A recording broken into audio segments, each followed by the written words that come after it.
Para donatário foi indicado Pero Góes da Silveira, um homem ativo, um homem interessado, um homem que pegou todos os recursos disponíveis dele particular em Portugal e trouxe num navio por ele adquirido e iniciou a colonização, a primeira colonização desta província, hoje estado do Rio de Janeiro.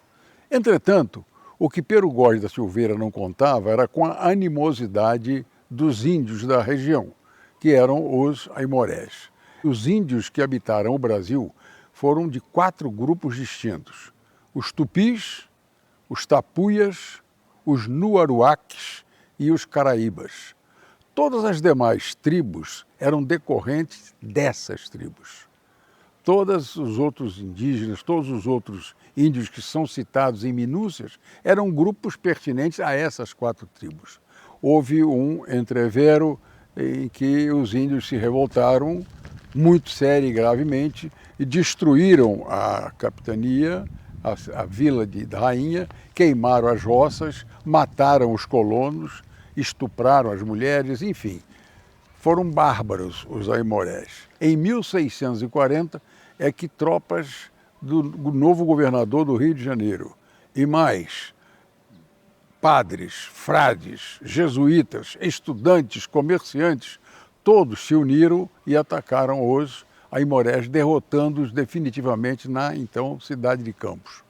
No final do século XVII, aproximadamente 1697, 1696, edificaram a fazenda de Pau Grande, que foi o marco mais distante da civilização litorânea portuguesa.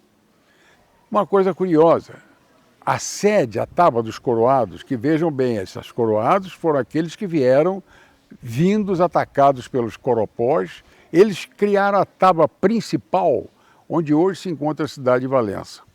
Ali foi a sede principal dos coroados. Inácio de Souza Werneck atendeu, em 1789, um conclamo do vice-rei Dom Luís de Vasconcelos e Souza, que determinou que eles contivessem os coroados em suas tabas. Por quê?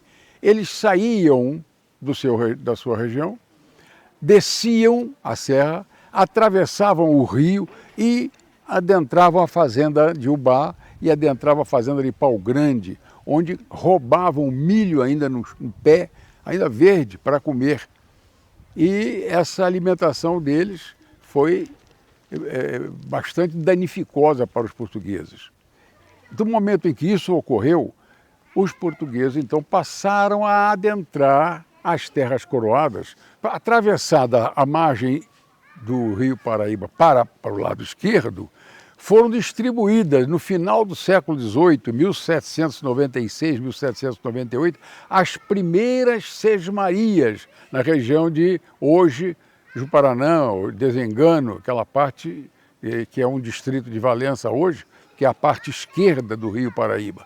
Ali se estabeleceram as primeiras feitorias, que logo se transformaram em fazendas, e com a vinda da família real portuguesa, que foi a introdutória do café no Brasil, iniciou-se a produção cafeeira em toda aquela região da margem esquerda do Rio Paraíba. Na margem direita continuaram as plantações de cana e milho.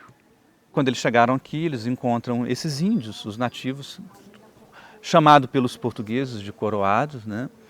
E esses índios começam a ser uma presença incômoda para esses fazendeiros. Então a ideia, porque para os índios era importante que a floresta existia, né?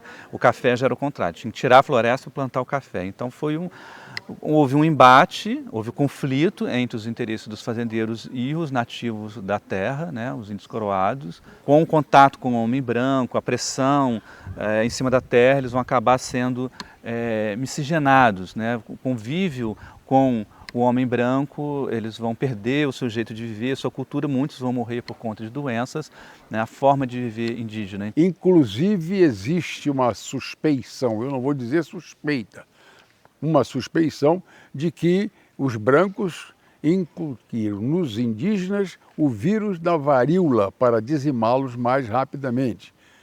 Se é verdade, se é mentira, não se pode garantir. Mas o fato é que muitas das doenças venéreas foram dissipadas, passadas para os índios, que não tinham resistência nenhuma. E a própria gripe, o próprio vírus da gripe, que para nós civilizatórios é um vírus banal, para o indígena era um vírus gravíssimo. E morriam de gripe em grande quantidade. A região, ela até o final do século XVIII, né, era uma região apenas povoada pelos índios nativos que aqui viviam, né, e alguns poceiros que viviam aqui de forma irregular, chamado também de sítios volantes, né, pequenos produtores, né, mas nada tão que fizesse com que a região de fato produzisse alguma coisa para a coroa, né. Era uma região de passagem, essa região do Médio Vale do Paraíba. É uma região de passagem entre o Rio de Janeiro e a região mineradora, através do Caminho Novo, também conhecido como Estrada Real. Mais próximo às margens dessa estrada é que, de fato, existiam mais fazendas que tinham a função de produzir alimentos, produção de cereais, víveres, para abastecimento não só dos passantes dessa estrada, mas da região mineradora, né? Já que ela não produzia alimentos. Essa região da Zona da Mata de Minas, essa região do Vale do Paraíba, era quem produzia alimentos para aquela região. Enfim, mas isso tudo foi durante o período do ouro, né? Quando o ouro, as minas, elas entram em processo de decadência, já não produzem tanto ouro assim. Com o fim do ouro, ela já passa a pensar diferente. Há um incentivo em que essa região ela produza, né, a colônia, e essa região, por ter a estrada, pela proximidade com o Rio de Janeiro, havia um interesse que ela produzisse. E, coincidentemente, mas já para o início do século XIX, um produto que é sucesso na Europa, principalmente na França, inicialmente, que é o café. É uma planta exótica que veio para o Brasil no final do século XVIII. Aliás, na primeira metade do século XVIII, ela era oriunda da África e foi muito consumida na Europa, que é o café. E aí, com a Revolução Haitiana, todo aquele complexo de produção de café dos franceses, ela entra em colapso e o Brasil apresenta como um potencial muito grande para a produção do café, né?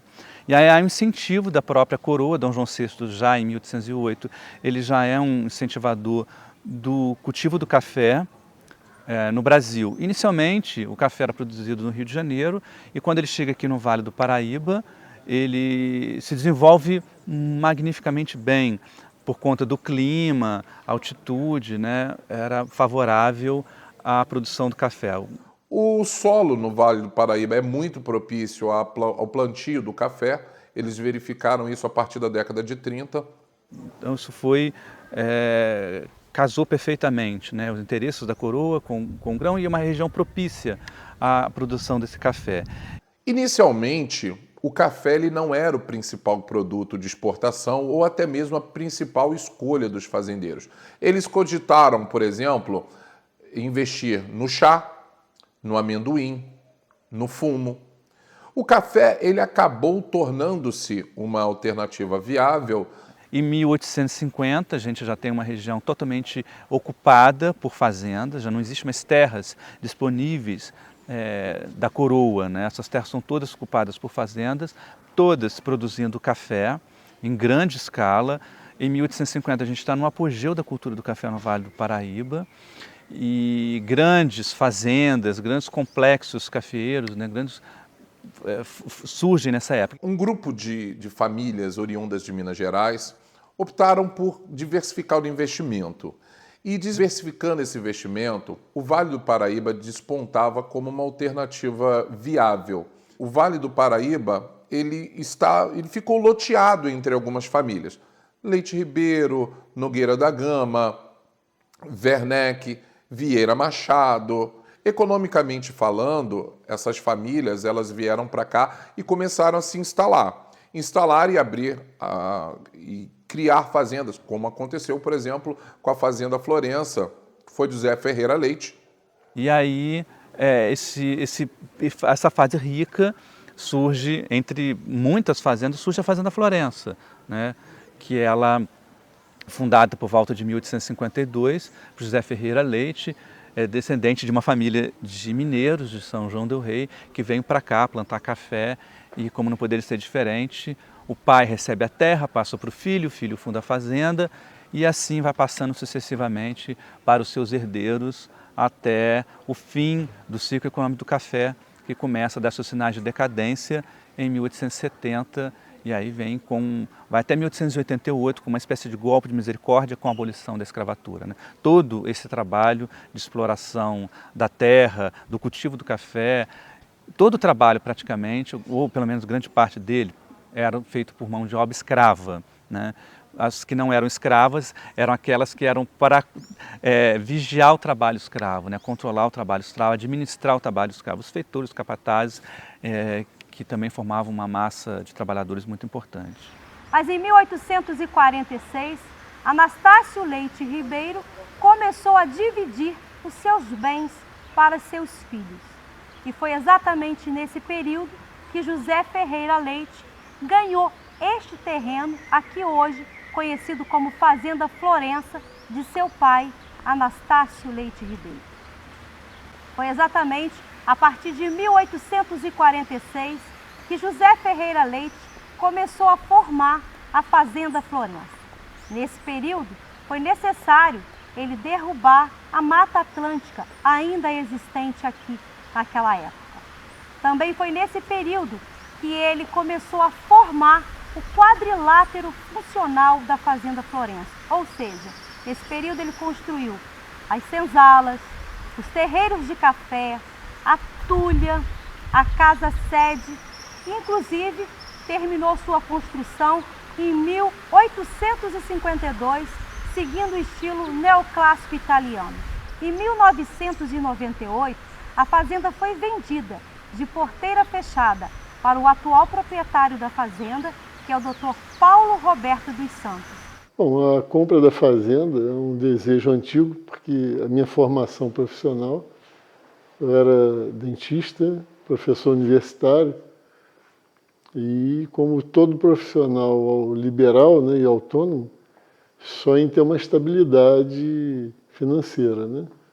E eu precisava de uma consultoria. Na época, um amigo meu, que era consultor, ele não me induziu a nada, mas ele me levou a um raciocínio, né? Se você quer uma autonomia das suas mãos, você quer uma empresa na qual você possa delegar a função, você tem que fazer alguma coisa que você realmente tenha pessoas contratadas, né? E tem que gostar dessa atividade. E o que você acha que você se enquadraria bem? Eu me enquadraria bem no ramo da hotelaria, porque todas as vezes que eu ia a algum hotel fazenda, eu ficava observando o proprietário trabalhando e delegando função, ele trabalhando, mas delegando função. E a vida campestre, que sempre me atraiu muito, sair da cidade grande, né? Era um grande desejo ir para um local de vida campestre. Só que eu sempre fui apaixonado por história. A história do Brasil, principalmente do século XIX, era a minha grande paixão depois da minha profissão de odontologia. Nós aqui encontramos a Fazenda Florença, que tinha esse conjunto de coisas que me atraíam, né? Vida rural, vida campestre e uma arquitetura histórica, né? Uma arquitetura do século XIX, que é meu grande interesse, né? Me interessa por história de uma maneira geral, mas o século XIX eu acho fantástico em termos de conteúdo. E eu comprei a Florença pensando em fazer hotelaria, né? Não era só ter uma... Porque se fosse só uma fazenda, isso poderia me levar mais compromissos de gasto. E eu teria que ter uma propriedade rural, mas que se tornasse uma renda para a minha vida, essa nova vida que é deixar de ser cirurgião dentista. Hotel fazenda, qualquer um pode ter, basta comprar uma área, ter um capital para fazer um projeto arquitetônico e hoteleiro, que ele vai ter um hotel fazenda. Agora, um hotel fazenda diferenciado, né, em que nós temos aqui essa cultura muito viva E através da visita guiada à casa-sede, nós observamos a grande emoção que as pessoas sentem, né?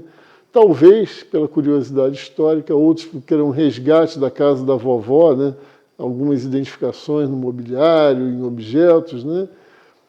E o sarau, né? Que é uma preservação desse patrimônio imaterial que nós temos aqui na região, que é a história do baronato, do café, a história dos escravos, enfim, os pioneiros aqui da região, né? As pessoas que realmente construíram esse grande patrimônio material e imaterial, e através desses saraus históricos nós procuramos manter viva essa memória do século XIX, principalmente.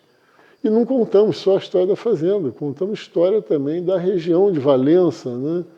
A região de Valença no século XIX ela era muito mais ampla, né?